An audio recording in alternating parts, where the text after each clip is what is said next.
Le savais-tu? Aujourd'hui, on s'attaque à un sujet qui nous touche tous, le sucre. Oui, ce petit ingrédient qui rend nos desserts si délicieux. Est-il vraiment nocif comme on le dit souvent? Ou est-ce que c'est juste une mauvaise réputation? Vous savez, ce petit plaisir coupable qui se cache dans nos gâteaux, nos sodas et même dans nos jus de fruits préférés. On l'adore, mais on le craint aussi. On entend souvent dire que le sucre est mauvais pour la santé. Mais pourquoi exactement? Trop de sucre, c'est le diabète, les caries, la prise de poids. Ces problèmes de santé sont bien réels et préoccupants. Mais est-ce que le sucre est vraiment un ennemi à bannir de nos assiettes? Pas si vite. Il y a plus à découvrir. Comme souvent, la vérité est plus nuancée.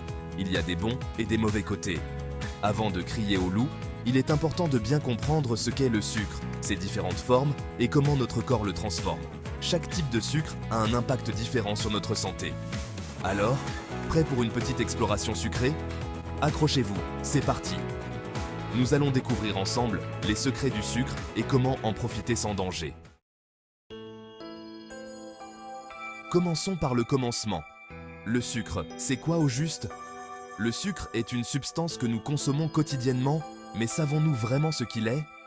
En fait, le sucre est un terme général qui désigne une grande famille de glucides simples.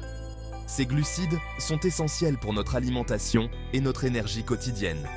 Parmi les plus connus, on retrouve le glucose, le fructose et le saccharose. Chacun de ces sucres a des propriétés et des sources différentes.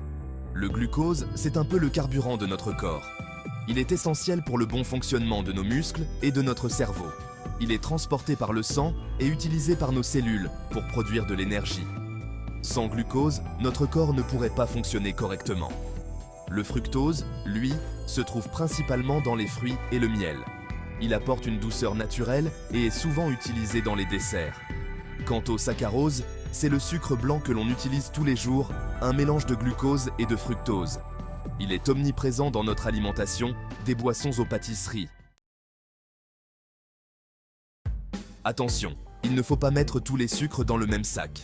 Il y a une grande différence entre le sucre naturellement présent dans les fruits, les légumes et les produits laitiers, et le sucre ajouté aux aliments transformés. Le sucre naturel est souvent accompagné de fibres, de vitamines et de minéraux, ce qui le rend plus intéressant d'un point de vue nutritionnel. Le sucre ajouté, lui, est souvent raffiné et dépourvu de nutriments. C'est ce sucre-là, consommé en excès, qui peut être mauvais pour notre santé. Quatrième étape. Le sucre est notre corps, un grand 8 énergétique. Le sucre, une fois consommé, nous emmène dans un véritable tourbillon d'énergie. Que se passe-t-il lorsque l'on mange du sucre? Ce n'est pas seulement une question de goût sucré. Eh bien, notre corps le digère et le transforme en glucose, une source d'énergie essentielle pour nos cellules, qui passe ensuite dans le sang, circulant à travers notre corps. Cette augmentation du taux de sucre dans le sang, c'est ce qu'on appelle la glycémie. Elle est cruciale pour notre énergie quotidienne. En réponse à cette augmentation, notre pancréas libère de l'insuline, une hormone vitale. L'insuline permet au glucose de pénétrer dans nos cellules pour être utilisé comme énergie, nous donnant ce coup de fouet énergétique. Si on consomme trop de sucre, notre corps n'arrive plus à bien gérer la glycémie, ce qui peut entraîner des déséquilibres. Et c'est là que les problèmes peuvent apparaître, comme le diabète et d'autres complications de santé. Il est donc crucial de consommer du sucre avec modération. Cinquième étape, quand trop de sucre nous joue des tours. Les effets à long terme. Une consommation excessive de sucre, en particulier de sucre ajouté, peut avoir des conséquences néfastes sur notre santé à long terme. Elle peut entraîner une prise de poids, augmenter le risque de diabète de type 2, de maladies cardiaques et même de certains cancers.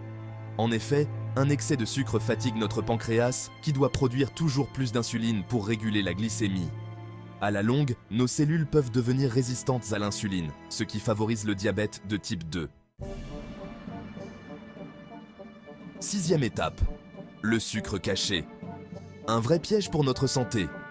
Ce qui est sournois avec le sucre, c'est qu'il se cache partout. On le trouve bien sûr dans les produits sucrés comme les bonbons, les gâteaux et les sodas, mais aussi dans des aliments insoupçonnés comme les sauces tomates, les plats préparés et même le pain de mie. Il est donc important de bien lire les étiquettes des produits que l'on achète et de repérer les différentes appellations du sucre. Saccharose, glucose, fructose, sirop de maïs, dextrose, maltose.